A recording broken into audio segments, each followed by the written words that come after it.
2013 का है इसका। अच्छा, ये इसे खरीदना चाहते हैं रीसेल में। तो जस्ट ये पूछ रहे हैं कि क्या इस फ्लैट को रीसेल में खरीद लूं। अभी इन्होंने ये नहीं लिखा कि कितने का मिल रहा है, लेकिन जस्ट ये पूछ रहे हैं कि क्या ये फ्लैट ले लेना ठीक है मेरे लिए। तो अगर आप जयपुर का हाउसिंग डायनामिक्स देखोगे तो अजमेर रोड जो है वो काफी एक्शन एरिया है। मतलब कि इट्स अ कॉरिडोर जहां पे ग्रोथ हो रही है और आगे भी होने की उम्मीद है। चाहे वो अपार्टमेंट हो, प्लॉट हो, विला हो, काफी सारा फिजिकल एंड सोशल इंफ्रास्ट्रक्चर वहां जा रहा है, which is a good thing. मेरे हिसाब से वहां पे prices are around 3000 to 3200 rupees a square foot. तो anything in that price bracket is a great idea. हमें ऐसा लगता है कि ये बिल्डिंग, ये प्रोजेक्ट के अलावा उनको और भी प्रोजेक्ट्स देखने चाहिए and look at the market. क्या बोलते हैं आप, और रिसर्च करिए और देखिए and then reach a decision. But जो लोकेशन है, थम्स अप। ओके राइट, तो लोकेशन को थम्स अप है यहाँ पे, लेकिन एक रिक्वेस्ट आपसे कर रहे हैं प्रमोद जी यहाँ पे अभिषेक की, सिर्फ एक प्रोजेक्ट को आप स्टिक करके मत रखिए, वहां पे और भी काफी प्रोजेक्ट है इसी लोकेशन में, तो 2-3 और प्रोजेक्ट देख लीजिए। अब आप इस बात का इशारा समझ जाइए, तो आप थोड़ा सा और एक बार थोड़ी रिसर्च करें, थोड़ा सा और वहां पर जाएं और फिर आप फैसला लें। तो इसका मतलब ये भी है कि फिलहाल इसको होल्ड पे रखते हैं जो आपने पूछा, थोड़ा सा आप खोजबीन और करें, और फिर अगर वो विकल्प आप ले आते हैं तो आप या तो खुद ही जवाब पालेंगे या फिर आप हमसे दोबारा संपर्क कर सकते हैं। लेकिन फिलहाल एक लाइन में कहूं, आपको थोड़ा और रिसर्च करनी है, not stick to the one project, बाकी इलाका बढ़िया है।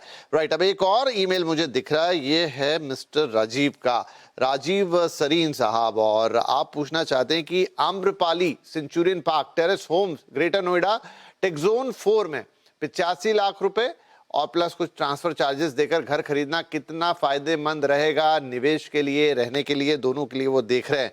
राइट, तो सर ये लोकेशन है नोएडा की और Techzone 4 Amrapali Centurion Park Terrace Homes. Vipin, location तो ये भी एकदम फर्स्ट क्लास है, बट प्रोजेक्ट काफी टाइम से अटका हुआ था जहां तक मुझे याद आ रहा है। तो देयरफॉर मेरे ख्याल से 8 या 10 साल कुछ ये प्रोजेक्ट अटका हुआ था। तो ग्रोथ तो यहाँ पे होगी ही होगी। जैसे हमने पहले डिस्कस किया कि मैं बहुत बुलिश हूँ अहमदाबाद पे, मैं काफी बुलिश नोएडा पे भी हूँ, क्योंकि वहां पे बहुत बड़ा एयरपोर्ट बना है।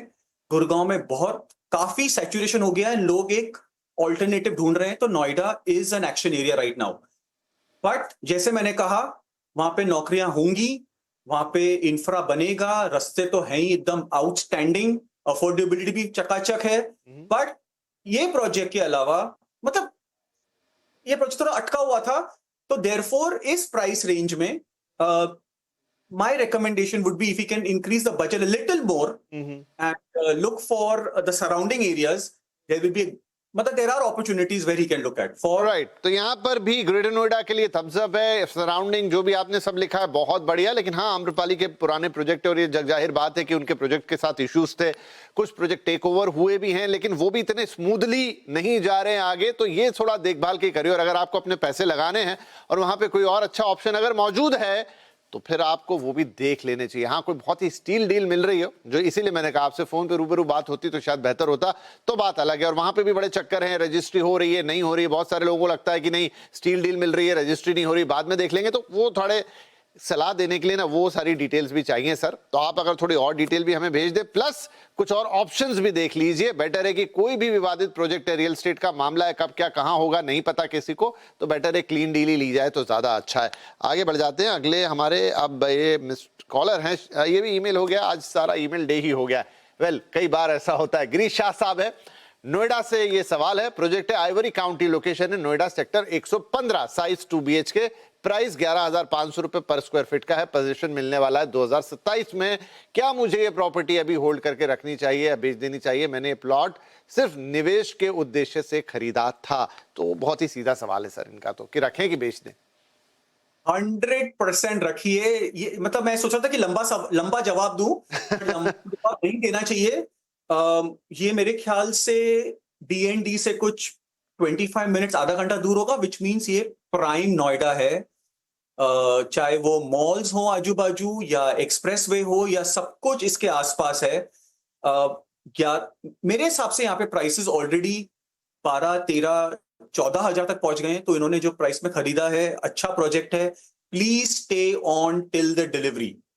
अब डिलीवरी के बाद देन वी कैन सी मतलब रखना चाहिए कि नहीं रखना चाहिए, but please hang on because project भी अच्छा है, लोकेशन भी अच्छा है, नोएडा भी अच्छा है।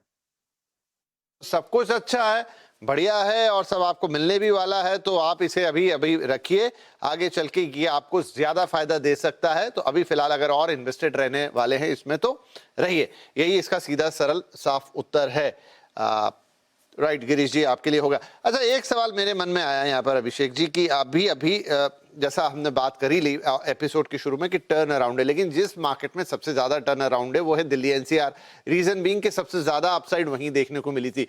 गुरुग्राम अपने आप में एक अलग ही कहानी है, लेकिन आज गुरुग्राम पे क्योंकि उसकी बहुत ज्यादा बात हो जाती है, मैं थोड़ी नोएडा पे फोकस करना चाहता हूं। सवाल भी आया, नोएडा बड़ा था, ये भी बड़ा था, लेकिन ये उतना नहीं बड़ा था, इतना हीटेड नहीं हुआ था जितना गुरुग्राम का था। और अभी भी बहुत सारे लोग कह रहे हैं कि गुरुग्राम में जरूर आपको थोड़ा सा एक स्टैग्नेशन दिखेगा, एक फुल स्टॉप दिखेगा, लेकिन नोएडा की कहानी अभी भी बरकरार है क्योंकि वहां अभी वो टेररिस्ट हिट नहीं हुआ था।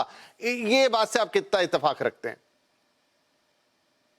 देखो विपिन, ये पहले भी कहा था मैंने, एनसीआर में गुरुग्राम इज द बड़े बड़े मियाँ एंड ये छोटे मियाँ हैं। बड़े मियाँ तो माशाल्लाह हैं, छोटे मियाँ भी कोई कम नहीं है। पॉइंट ये है कि वहां पे 100 मिलियन से ज्यादा ऑफिसेज हैं, मतलब ज्यादा जॉब्स हैं। यहाँ पे कुछ 50 मिलियन है, तो कम जॉब्स हैं, बट देयरफॉर अफोर्डेबिलिटी यहाँ पे है, चाहे अफोर्डेबिलिटी ऑफिस रेंट की हो या घर खरीदने की हो।